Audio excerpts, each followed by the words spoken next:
အားလုံးပဲမင်္ဂလာပါဒီနေ့ကျွန်တော်တို့နေ့စဉ်ဘဝမှာအမြဲလိုကြုံတွေ့နေရတဲ့လိမ်လည်လည်စားမှုတွေကိုဘာသာစကားခွဲခြားစိတ်ဖြာမှုထိပ်ပံပညာနဲ့တဆင့်ဘယ်လိုဖော်ထုတ်နိုင်တယ်လဲဆိုတာကိုလေ့လာသွားကြပါမယ်တကယ်စုံတော့တရားလို့ခွဲခြားစိတ်ဖြာနိုင်မယ်စိတ်ဝင်စားစရာကောင်းတဲ့ဒီစုံစမ်းထောက်လှမ်းမှုခီးစဉ်လေးကိုအတူတူစတင်လိုက်ကြရအောင်ကဲဒီစုံစမ်းထောက်လှမ်းမှု creation မှာကျွန်တော်တို့လေ့လာမယ့်အပိုင်းတွေကတော့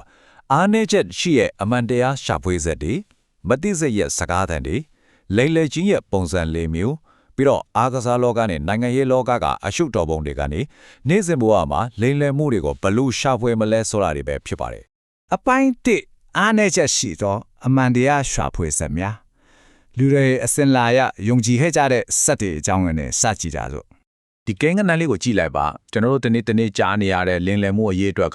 ပြမြဆယ်ချိန်ကနေအချိန်နဲ့အထီတောင်ရှိလက်တဲ့စဉ်းစားကြည့်ပါတော့ဒါဟာအမှန်တရားကိုဖော်ထုတ်ဖို့ဆိုတာဘာကြောင့်ဒီလောက်အရေးကြီးပြီးနေရာထဲမှာစင်ခုံမှုတရားဖြစ်နေရတယ်လေဆိုတာကိုရှင်းရှင်းလင်းလင်းပြသနေတာပါတကယ်စိတ်ဝင်စားစရာကောင်းတာကလေလူသားတွေဟာအလေခက်ညင်ပန်းတိုင်းဆက်ကကိရိယာတွေကနေအစဖြူပြီးပေါင်400တောင်လေးတဲ့ဥနောက်လျှက်စစ်လိုင်းတိုင်းဆက်ထိအမျိုးမျိုးတီထွင်ခဲ့ကြပေမဲ့ဒီကိရိယာအများစုဟာတရားရုံးတွေမှာလက်ခံနိုင်စွမ်းမရှိကြပါဘူး။ဘာကြလဲဆိုတော့လူတယောက်လိန်လိုက်တဲ့ခါတိုင်းခန္ဓာကိုယ်မှာပြောင်းလဲမှုတွေအငြင်းဖြစ်ပေါ်လာတဲ့ဆိုတဲ့မာယနဲ့ယူဆချက်အပေါ်မှာအခြေခံထားလို့ပဲဖြစ်ပါတယ်အပိုင်းနဲ့မတိစိတ်ဤစကားတန်များခန္ဓာကိုယ်ရဲ့ရုပ်ပိုင်းဆိုင်ရာတုံ့ပြန်မှုတွေထက်ပိုပြီး direct ကြတဲ့ဆက်သွယ်ရေးသူပြန်ဘက်ကိုလှည့်ကြည့်အောင်အမှန်တရားဟာဘလို့လုတ်ပြီးမတော်တဆထွက်ကြလာတာလဲဆိုတော့တိကိုအန်တော်ဆရာကောင်းပါတယ်လူတွေကသူတို့ရဲ့မှတ်ညာလှုပ်ဆောင်မှုကို9%လောက်ပဲတိစိတ်နဲ့ထိန်းချုပ်နိုင်တာပါကျန်တဲ့ကြီးမားလာတဲ့95%တော့မတိစိတ်ကြီးကတော့လုတ်ချံဖန်တီးထားတဲ့ဇလန်းတွေကိုပြောတဲ့အခါစကလုံးတွေကနေတဆင့်တဲလုံးစာတွေကိုဖိတ်ဆင်ကြလာစေတော့တာပါပဲဆိုတော့ဘာသာစကားဆိုင်ရာစာသားခွဲခြမ်းစိတ်ဖျားခြင်းဆိုတာဘာလဲလွယ်ပြောရင်တွစ်တော့ဖန်တီးထားတဲ့ဇလန်းတွေကဥနောက်ကိုပို့ပြီးအလောလို့ရစေတာမို့အမှန်ပြောတဲ့အချိန်နဲ့လုံးဝမတူတဲ့စကားပြောပုံစံတွေထွက်လာတတ်ပါတယ်ဒါကိုဖော်ထုတ်ပေးနိုင်တဲ့တစ်ကိုအစွမ်းထက်တဲ့နီးပညာတစ်ခုပေါ့အပိုင်း3လိန်လဲချင်းပုံစံ၄မျိုးကဲလိန်လဲသူတွေစီကနေအများဆုံးတွေ့ရတတ်တဲ့ပြောဆိုမှုပုံစံ၄မျိုးကိုထုတ်ကြည့်ကြမယ်လင်းလင်းမှုတွေမှာမတိစိတ်ကနေတတိပေးနေတဲ့ chat ပေးခေါင်လောင်းလေးခုကတော့မိမိကိုယ်ကိုရည်ညွှန်းမှုနဲပါခြင်းအပြတ်တဖို့ဆောင်တဲ့စကလုံးတွေတုံးခြင်းအကြောင်းအရာကိုရိုးရိုးရှင်းရှင်းပဲရှင်းပြခြင်းနဲ့စကားကိုရှုပ်ထွေးအောင်ပြောဆိုခြင်းတို့ပဲဖြစ်ပါတယ်အလေးကြီးတဲ့အချက်ကဒါပါပဲလိန်နေတဲ့သူတွေကမသိစိတ်အရာသူတို့ရဲ့လိန်လည်မှုနဲ့သူတို့ကိုသူတို့ကြားမှာအကွာအဝေးတစ်ခုဖန်တီးခြင်းကြတယ်ဒါကြောင့်ကျွန်တော်ပါတီပွဲမလုပ်ခဲ့ပါဘူးလို့ကိုယ်ပိုင်နာမစားကိုတုံးပြီးပြောမယ်အစားဒီအိမ်မှာဘယ်ပါတီပွဲမှလုံးဝမလုပ်ခဲ့ပါဘူးဆိုရင်တတိယလူပုံစံမျိုးတုံးပြီးပြောကြပါတယ်ဒုတိယပုံစံကိုဒီနေ့စဉ်သုံးစကားလေးနဲ့လေ့လာကြည့်ပါမယ်ဖုန်းဘက်ထရီအကုန်သွားတဲ့ဆိုတဲ့နေရာမှာအသုံးမကျတဲ့တို့တိတ်မုန်းတာပဲလို့ဆိုတဲ့အပြည့်သဖို့ဆောင်တဲ့စကလုံးတွေပါလာတယ်ဘာလို့လဲဆိုတော့လင်ရရဲ့အတွက်မတိစိတ်ကအပြည့်ရှိသလိုခံစားနေရလို့ဒါကိုဖုံးကွယ်ဖို့ကြိုးစားတဲ့သဘောပါပဲတတိယပုံစံဖြစ်တဲ့ရိုးရှင်းတဲ့ရှင်းလင်းချက်တွေအကြောင်းကိုအမေရိကန်သမ္မတဟောင်းတူရဲ့နာမည်ကြီးစကားတစ်ခွန်းနဲ့ဥပမာပေးခြင်းပါတယ်လူတွေရဲ့ဦးနောက်ကလင်းလင်းမှုတစ်ခုကိုတိစောင့်နေချိန်မှာတပြိုင်နက်တည်းရှုပ်ထွေးရဲ့ဆုံးဖြတ်ချက်တွေမချနိုင်တော့ပါဘူး။ဒါကြောင့်ကျွန်တော်ထိုအမျိုးသမီးနဲ့လိမ်ပိုင်းဆိုင်ရာပတ်သက်မှုမရှိခဲ့ပ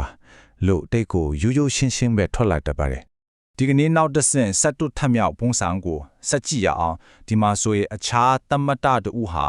ာအကြောင်းအရာကိုရိုးရိုးရှင်းရှင်းပဲပေါ်ပြထားပြီးမြဲလင်းလည်မှုကိုဖုံးကွယ်ဖို့တိတ်ကိုရှုပ်ထွေးတဲ့စကားအတုံးလုံးတွေမဆိုင်ပေမဲ့အချက်လက်ကြချထင်ရတဲ့အသေးစိတ်တွေကိုအများကြီးထည့်ပြီးပြောသွားတာတွေ့ရပါလိမ့်မယ်အပိုင်းလေးလေ့လာမှုအားကစားလောကမှာအရှုပ်တော်ပုံများဒီဘာသာဆိုင်ကနီလန်ကိုအားကစားလောကမှာဘလို့အသုံးကျမလဲဆိုတာလက်တွေ့ကြည့်အောင်Sabisi champion Lance Armstrong ကိုမမိကြအောင်မယ်ထင်ပါတယ်။သူဟာစွမ်းဆောင်ရည်မြင့်ဆေးဝါးတွေတုံးခဲ့ကြောင်း2005ခုနှစ်မှာငင်းဆိုခဲ့ပြီး2013မှာတော့ဝန်ခံခဲ့ပါတယ်။စိတ်ဝင်စားစရာကောင်းတာကအဲ့ဒီငင်းဆိုချိန်နဲ့ဝန်ခံချိန်နှစ်ခုကြားမှာသူရဲ့ကိုယ်ပိုင်နာမ်စာအသုံးပြုမှုကအန်တော်စရာကောင်းလောက်အောင်၄ပုံ၃ပုံအထိတက်လာခဲ့တာပါပဲသူ့ရဲ့ပထမဆုံးညင်းဆုချက်ကိုခွဲချမ်းစိတ်ဖျားခြင်းသူဟာဇလန်ထဲမှာသူ့ကိုယ်သူလုံးဝဖြစ်ထုတ်ထားတာတွေ့ရပါမယ်လူတယောက်ကခမရရဲ့နမူနာကိုဖွင့်လိုက်တယ်ဆိုပြီးနမဲတောင်ထေချာမသိရတဲ့ထပ်ခွဲခန့်ပညာရှင်တယောက်ကိုဗဟိုပြုပြီးဇလန်ဆင်သွားတာပါသူ့ရဲ့ကနာဦးညင်းဆိုချက်နဲ့ဒီဝန်ခံချက်ကိုတိုက်ရိုက်နိုင်ရှင်ကြည့်လိုက်သူအမှန်တိုင်းဝန်ခံချိန်မှာတော့ ကျွန်တော်ကိုပျောက်ဆုံးခဲ့ရတယ်ဆိုပြီးသူ့ရဲ့ထန်ရှားချက်တွေကိုနက်နက်ရှိုင်းရှိုင်းဖော်ပြလာတယ်လို့စကလုံးနိုင်ကိုသူကိုယ်တိုင်အပြောတာဝန်ယူလာတာအထင်ရှားပါပဲ အပိုင်းငါလေးလာမှုနိုင်ငံရေးလောကမှာအရှုတော်ပုံများအခုနိုင်ငံရေးနေပဲကိုကူးပြီးဘယ်လိုဗတ်လိုက်မှုမျိုးမှမရှိပဲပညာရဲ့ရှုထောင့်တီးတန့်ကနေလေးလာကြည့်ကြပါမယ် အမေရိကန်အထက်လွှတ်တော်မဟောင်းဂျွန်အဲဝက်စ်ရဲ့ကနူးငင်းစိုးချက်ကိုလေ့လာကြည့်ပါ